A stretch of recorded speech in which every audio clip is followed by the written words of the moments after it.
ನಮಸ್ಕಾರ, ನೀವು ನೋಡ್ತಾ ಇದ್ದೀರಾ ನ್ಯೂಸ್ 18 ಡಿಜಿಟಲ್ ಕಂಟೆಂಟ್. ನಾನು ಮೈಸೂರಿನ ಪ್ರತಿನಿಧಿ ಆನಂದ. ಮೈಸೂರು ಜಿಲ್ಲೆಯಲ್ಲಿ ಕಳೆದ 7-8 ತಿಂಗಳಿಂದಲೂ ಕೂಡ ನಿರಂತರವಾಗಿ ಮಾನವ ಹಾಗೂ ಪ್ರಾಣಿಗಳ ಸಂಘರ್ಷ ನಡೆಯುತ್ತಲೇ ಇದೆ. ಕಳೆದ 6 ತಿಂಗಳ ಹಿಂದಷ್ಟೇ 4 ಜನ ಮನುಷ್ಯರನ್ನ ಹುಲಿಗಳು ಕೊಂದು ತಿಂದಿತ್ತು.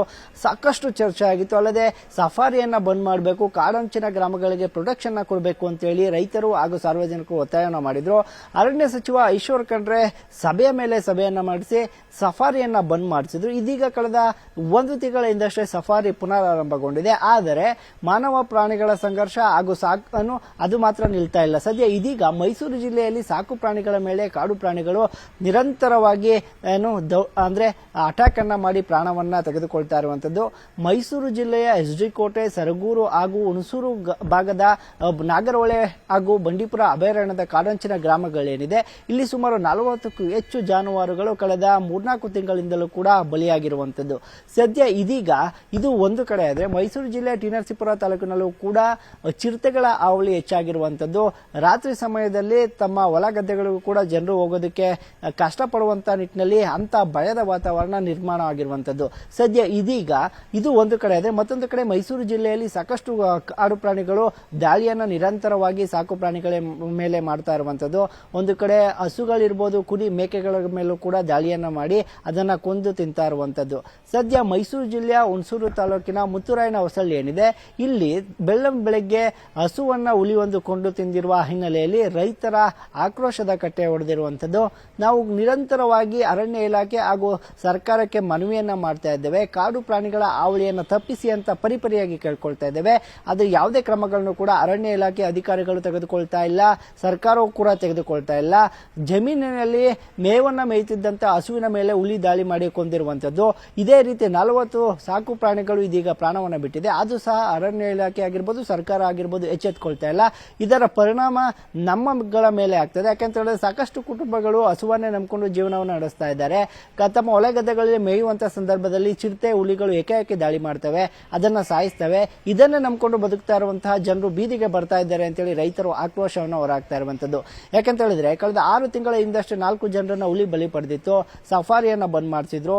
ಇನ್ನು ಯಾವುದೇ ರೀತಿಯಲ್ಲೂ ಕೂಡ ಮಾನವನ ಮೇಲಾಗ್ಲಿ ಸಾಕು ಪ್ರಾಣಿಗಳ ಮೇಲಾಗ್ಲಿ ಯಾವುದೇ ಕಾಡು ಪ್ರಾಣಿಗಳು ದಾಳಿ ಮಾಡದಂತೆ ನಾವು ನೋಡ್ಕೊಳ್ತೀವಿ ಅಂತೇಳಿ ಅರಣ್ಯ ಇಲಾಖೆ ಭರವಸೆಯನ್ನ ಕೊಟ್ಟಿತ್ತು. ಒಂದಷ್ಟು ಅಗತ್ಯ ಕ್ರಮಗಳನ್ನು ಕೂಡ ತೆಗೆದುಕೊಳ್ತೇವೆ, ಬೇಲಿಯನ್ನ ಹಾಕ್ತೇವೆ ಅಂತ ಸಹ ಹೇಳಿದ್ರು. ಆದ್ರೆ ಯಾವುದೇ ಬೇಲಿಯನ್ನ ಹಾಕಿದ್ರು ಸಹ ಕಾಡು ಪ್ರಾಣಿಗಳು ಯಾಕೋ ಜಾನುವಾರುಗಳ ಮೇಲೆ ದಾಳಿಯನ್ನ ಮಾಡೋದನ್ನ ಇಳಿಸ್ತಾ ಇಲ್ಲ.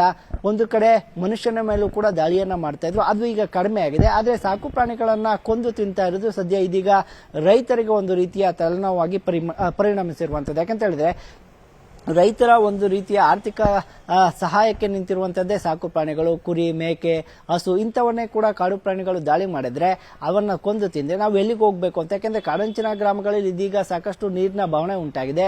ಒಂದು ರೀತಿಯಲ್ಲಿ ವ್ಯವಸಾಯನೂ ಕೂಡ ನಂಬಿಕೊಂಡು ಜೀವನ ಮಾಡುವಂತಿಲ್ಲ. ಸಾಕು ಪ್ರಾಣಿಗಳನ್ನ ನಂಬಿ ಜೀವನ ಮಾಡ್ತಾ ಇದ್ರೆ ಈ ರೀತಿ ಕಾಡು ಪ್ರಾಣಿಗಳು ದಾಳಿಯನ್ನ ಮಾಡಿ ಬಲಿಗಳನ್ನ ತೆಗೆದುಕೊಂಡ್ರೆ ಸುಮಾರು ಒಂದು ಹಸುವಿಗೆ 70,000 80,000 ಲಕ್ಷಾಂತರ ರೂಪಾಯಿ ಕೊಡಬೇಕು. ಅಷ್ಟು ದುಡ್ಡನ್ನ ಕೊಟ್ಟು ಖರೀದಿ ಮಾಡುವಂತ ಶಕ್ತಿ ನಮಗಿಲ್ಲ. ಅರಣ್ಯ ಇಲಾಖೆಯು ಸಹ ಸೂಕ್ತ ರೀತಿಯಲ್ಲಿ ಪರಿಹಾರವನ್ನು ಕೊಡ್ತಾ ಇಲ್ಲ. ಆ ನಿಟ್ಟಿನಲ್ಲಿ ಇಂದು ಬೆಳ್ಳಂಬೆಳಗ್ಗೆ ಹುಣಸೂರು ತಾಲೂಕಿನ ಮುತ್ತುರಾಯನ ಹೊಸಳ್ಳಿ ಏನಿದೆ, ಇಲ್ಲಿ ಹಸುವಿನ ಮೇಲೆ ದಾಳಿ ಮಾಡಿದಂತಹ ಹುಲಿ ಏನಿದೆ ಕೊಂದು ತಿಂದಿತ್ತು. ಅಂತ ಹಸುವಿನ ಕಳಬರವನ್ನ ರಾಷ್ಟ್ರೀಯ ಹೆದ್ದಾರಿಗೆ ತೆಗೆದುಕೊಂಡು ಬಂದು ಇಟ್ಟು ಪ್ರತಿಭಟನೆಯನ್ನು ರೈತರು ಮಾಡಿರುವಂತದ್ದು. ಮತ್ತೊಂದು ಕಡೆ ಟೈರ್ಗೆ ಬೆಂಕಿ ಹಾಕಿ ಆಕ್ರೋಶವನ್ನು ಕೂಡ ಹೊರ ಹಾಕಿರುವಂತದ್ದು.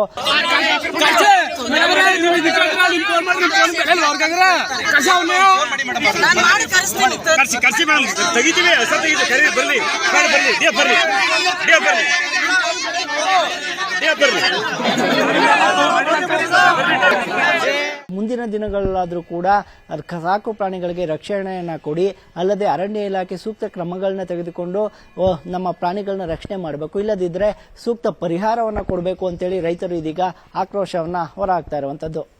ನಿರ್ಭೀತ, ನಿಷ್ಪಕ್ಷಪಾತ, ವಿಶ್ವಾಸಾರ್ಹ ಸುದ್ದಿಗಳಿಗೆ ಮತ್ತೊಂದು ಹೆಸರಾಗಿರುವ ನ್ಯೂಸ್ 18 ಕನ್ನಡ ಈಗ ಆಪ್ನಲ್ಲೂ ಲಭ್ಯವಿದೆ. ದಯವಿಟ್ಟು ಇಲ್ಲಿರುವ QR ಕೋಡ್ ಅನ್ನು ಸ್ಕ್ಯಾನ್ ಮಾಡಿಕೊಂಡು ಆಪ್ ಡೌನ್ಲೋಡ್ ಮಾಡೋದಕ್ಕೆ ಮರಿಬೇಡಿ. ನಿಮ್ಮ ಬೆಂಬಲ ಹೀಗೆ ಸದಾ ನಮ್ಮೊಂದಿಗಿರಲಿ. ಧನ್ಯವಾದ.